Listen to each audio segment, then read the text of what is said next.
the most important meal of the day is the one that God tells you to eat. Yep. End of story. That's it. Mm-hmm. He knows how to take care of you better than anyone else.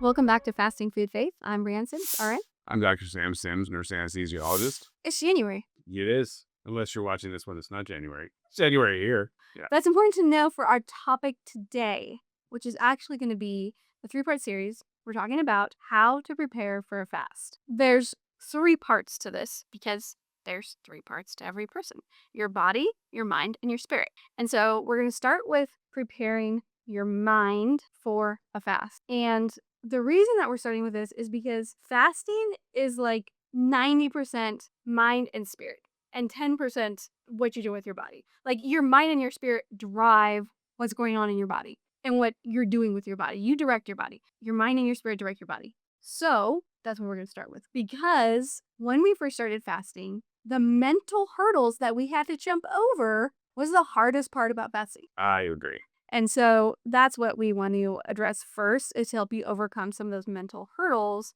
and have the right thought processes going into fasting. Because otherwise, it's difficult and many times results in Catastrophic failure. feeling like you're a failure or feeling like you failed because you set this goal, but you didn't know how to achieve it. And so that's why we're doing these episodes to help you prepare for a fast, because we've been through a lot of fasts over a lot of years. And so it's time to share that and make it easier for you to jump into this. I want to start with this analogy. Think of your body as a car that you're driving. Would you get into the driver's seat, let someone put a blindfold on you, and then start driving to your destination? Yes. No, I'm pretty sure you would crash in the first, 30 seconds. Yes. Well, the way you said when I start. Let's see what they're in crash. Hold on now. Okay. But it would be really difficult, next to impossible, Right. to go where you want to go if you don't know where you're going. And without any direction. And without any direction. And without understanding the landscape. If you can't see the next step in front of you, Disaster. Disaster, yeah. So that's what I want you to think about all of these lies and misconceptions about fasting. It's like putting blinders on and trying to drive your body into fasting, not understanding how any of it works. Mm-hmm. Right? Mm-hmm. Not knowing the truth. Like you have to know the truth of, oh, hey, there's a road there. I can't keep going there because there's a building there. That's the truth. There's a building in front of you. Okay. Right? We need to start with the truth. And the truth is, from the Bible, from the scientific research, that fasting is safe and healthy. I've mentioned on previous episodes that I was the biggest skeptic when it came to fasting. So I had to be proven that it was safe and healthy. When we did the research, we didn't just do the research, we read the research. I was actually looking for reasons not to fast. So I was approaching it as this, I don't want to do this, and I'm going to see if I can prove that it's unhealthy so I don't have to. And in a way, that actually made me more of a believer, because I had to be proven wrong, and that's okay. And if you're willing to be proven wrong, then you're going to learn something even more. If you want to just confirm your own beliefs, then you're not going to learn anything new, because you decided I'm not going to learn anything new. So what I found is your body was actually designed to fast. One of the things that helped was, what is excess fat on your body? Excess fat is on your body for a purpose, and that purpose is energy. Well, why do you have to have that much energy on your body? Well, and it's highly vascular, which means there is a large amount of blood supply that is dedicated to your excess fat. Blood has to get there quickly for a reason. So it's stored energy, blood has to get there quickly for a reason. And they found when people deplete their blood sugar that stored in their body or in their liver, then they have to go access the fat as energy. And that's why the blood supply has to be high there, because it has to go to it immediately and get it quickly. Then I started reading research about how elite athletes were training in the fasted state to help them from hitting the wall. And what the real research, or the real term is called metabolic switching. You have a sugar energy and you metabolically switch to fat energy. And your body does not just readily do that quickly the first few times. It takes some time for your body. It's easy.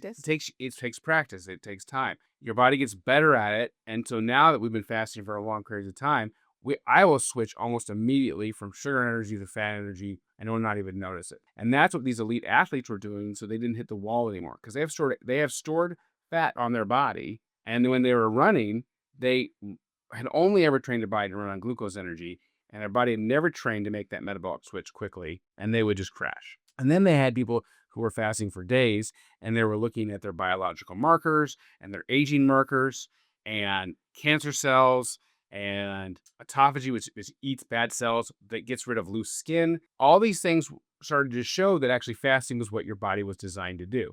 And if you think about it, 150 years ago, your ancestors did not know when they were going to get their next meal. They fasted pretty much weekly. In fact, some of them fasted over for days. They would eat food and they didn't eat for a couple days till they found the next food source. You had to be able to put on energy quickly, fat, store it for a time of scarcity to survive. And if you could not do that, then you did not pass on your genetics. In addition, if you had the genetics of where if you didn't eat food every single day, you turned into an immovable slug that couldn't move anymore, then you didn't chase down food, you didn't pass on your genetics, and you died. What they have found is your human growth hormone goes up 5 times in the first 48 hours. And when that happens, your body not only tells your body to burn more fat, but it gives you energy to run faster and preserve your muscles. So people who hadn't eaten for 3 days could literally probably chase down a deer because they could just keep going because they had You have and the endurance. you have the endurance, you have the endurance energy to just keep going. Now, I mean, fast sprints, no, but the endurance energy is what you have. And so those things, and you get hyperacute. They found that people who have fasted get what's called a hyperacuity when they'll notice things. You can't miss the ruffle in the branches or in the grass where the rabbit is. You can't miss that sound because if you miss it, then you might not get food. You can't miss that there's one little apple up at the top of the tree that's a shiny red apple because if you miss it, you don't get food. And if you don't get food, you don't pass on your genetics. So during the research, during the lab work, having people that during they had actually done longer fasts actually were preserving their muscle mass, were doing better physically, were doing better emotionally, were doing better with their cancer treatments. All these things started to say, oh my gosh, like it makes sense that our genetics are from people who fasted. It's just that we don't have scarcity in our environment anymore. And so because we don't have scarcity in our environment, we actually have to physically create that. And the way we create that is we fast. Mhm. And your body's waiting to give you that energy. Now, it won't want to right away because it's so used to just getting food every single day. So we're going to talk about that with preparing the body. But the mental aspect is your body is designed to fast. And I think that was the sort of biggest hurdle that we had to overcome was that we didn't need to continually snack because that's what all of the propaganda tells us, right? Like, what's the commercials about the Snickers bar? Oh, you're hangry, you need a Snickers bar. But and that's just not the truth. Oh, you're hangry, you probably need to fast. Right. So yeah, I was hangry. So, I was yeah. hangry and I got hypoglycemic when I didn't eat. So that was my big worry. It's like, well, I can't do that. And I'd done caloric restriction, and because you never go into the fasted state, yes, then you actually get hangrier in those situations. Your body never produces that natural human growth hormone, so you actually don't preserve your muscle mass. So I was actually not taking myself into the appropriate level to actually do better. And so that's why I would struggle with it. So now I don't get hangry and I don't get hypoglycemic because I fast. And I'm not the only one we've proven that to be true. Yeah,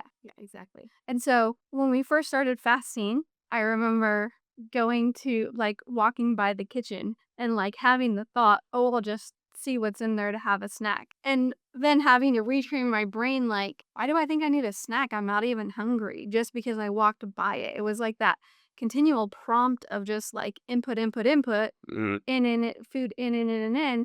And so I had to consciously make a decision to not think about food all the time. mhm, And so that was a huge shift in thinking of allowing God to sort of rewire my brain to recognize that my body could be healthy and it could be safe by not eating. mhm, And so it took some time for God to work on our minds and our hearts in that and removing sort of those lies that, culture just wants to continually heap on you that you need to eat all the time in order to be healthy. And that's just not true.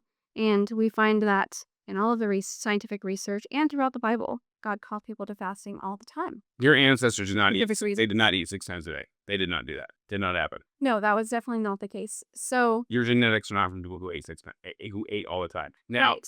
a part of the reason why Brand's talking about it is like the Snickers bar is if you want to design a food, you want people to eat it. And so what I want to design, if I'm going to design a food and my goal is profit, then I want people to eat it all the time. So I'm going to create a food that if that's my goal that people crave and actually has a very satiety is like to feel full actually is low in the satiety index, so you can eat more of it you can eat more and more and more of it. If you take a potato and you eat a potato, you will in a plain potato, it will make you very full. If you take that same potato and slice it up and fry it and put salt on it and put in a bag, you could probably eat 4 potatoes because just chips have at least more calories than a potato, 4 Right. potatoes. And the satiety level is so So the high. satiety index is low. And it makes you crave more Right, and right, you want to eat more. right. So we create foods that make you crave to eat more of the food, and that's unhealthy. Keep buying it. Yeah. Yeah. And eating it nonstop. Right. And so when we first started fasting, we recognized, oh, it's good for us to go longer between meals. And so all of the snacks and protein bars, like all these things, went expired in our house because we just stopped eating them and we felt so much better. And so we really saw the evidence of the transformation of our thinking in our day-to-day lives. And so that's what I want you to take away from this is that it's okay to think new thoughts and to let God rewire your brain and understanding and knowing that it's okay to not constantly be eating. And it's actually very healthy for you. Right, and we have this luxury of so much food that people eat because 'cause they're bored. Yeah. Not eat because they're hungry, they eat because 'cause they're bored. Right. And so, again, 150 years ago, people didn't eat with because 'cause they're bored. And if you did eat because you were bored and you were just depriving the community of food because they had stored it all up for winter and like, "What are you doing?" "Oh, I'm eating." "Are you hungry?" "No, just bored." I'd be like, "You're on your own." You're out of the community. You're gonna live on your own then, because nobody's gonna store food for you to eat when you're bored. That had to survive the winter. So eating from your board is a new phenomenon that we have in just our luxury of abundance. Yeah, exactly. So, our instructions for you in this episode are basically to take your mind and your thoughts captive, basically, submit them to God in prayer time and say, hey, are there any lies that I'm believing about food or fasting or my body that is going to be a hindrance to me fasting the way that you're calling me to fast or to fast in the way that you want me to? And just take it and lay it before him and ask him to rewire your brain and your thinking with the truth so that when you are fasting, you're confident in what you're doing and what God is asking you to accomplish and the safety of it. Exactly, for you and your body, and pray about that because everybody has Yeah. different medical diagnoses and that kind of stuff. We have more food and more availability to eat different things than any king or queen did 150 years ago. So take your questions about your food to the king of the universe. Yeah, the And creator of all things. He knows what you need. Yep. Yeah, we've had to deal with quite a few different lies surrounding food, our bodies, fasting, all those things. And so allow God to remove the blinders, Right. And help you see the truth. And once you do, once that sort of shifts in your mind, then you'll begin to see more of fasting in the Bible. Like I feel like once we got over that hurdle of recognizing that, oh hey, fasting is good for us, it's healthy, it's good for our bodies, it's good for our spirits, it connects us with God, it's healing, all of those things, then he began to reveal even more and more and more about it. He helped us to go deeper in understanding and research and our relationship with him. And so I feel like that is the first hurdle to overcome when you're preparing for a fast. yeah, and I think physically that'd be the mental, yeah. And then but fasting is not starving yourself. You're in complete control when you fast. Yep. People have been forced starved, that's different. But fasting is not starving yourself. You can eat whenever you need to eat, whenever you break your fast, you can break your fast, you can try again a different day. And fasting, another myth or another lie, does not cause anorexia. Anorexia nervosa is a mental disorder. It does not cause a mental disorder. Right. Yeah, where they see themselves as obese even though they're extremely thin. So it will not, you'll still like food. You'll still want to eat food. You'll still enjoy food. In fact, you will enjoy foods that you probably didn't enjoy before. And certain foods you probably won't like anymore because you realize they're not really that good for you. And they don't taste as good as they used to. Yeah. Yeah. So, Exactly. And I also want to add another lie. One that I personally struggled with was that everyone tells you, like, breakfast is the most important meal of the day. You have to eat breakfast. If you don't eat breakfast, like, obviously bad things are going to happen, all this. And there's no one perfect or most important meal of the day or snack or whatever. The most important meal of the day is the one that God tells you to eat. yep. End of story. That's it. Mhm. He knows how to take care of you better than anyone else. And Yep. he will take better care of you than you could even take of yourself. Right. And breakfast is actually a two-word term, break, fast, they got put together. Right. So when you can break your fast at any meal. It doesn't have to be in the AM. It could be any time of day or night. It's just being obedient to God and what he wants you to do and how he calls you to care for your body. Right. And we also expect, we understand that your culture will kind of determine how you eat during the day when you do eat. It is the biggest meal you should eat during the day is lunch. But that is not our culture in America. Our biggest meal is typically dinner. And so we typically eat our biggest meal at dinner too, because that's when we're, especially when we're spending time with people. Lunch is not, I usually skip lunch. So dinner is, so breakfast, in the morning I usually eat that. Lunch I don't usually eat. And so therefore dinner is going to be my biggest meal because I almost always that's usually the only meal I eat anyway. Depending on your lifestyle, your schedule, whatever God has you doing in the moment, the most important meal that you're going to eat is the one that he tells you to eat Yep. or to not eat. So take all of your thoughts to God, spend some time in prayer in preparation for a fast, and ask him to transform and rewire your mind with the truth that fasting is safe and he calls his people to fast and pray. Thanks for listening. We hope you'll join us next week as we get to part 2, preparing your spirit for a fast. Go fast and be blessed.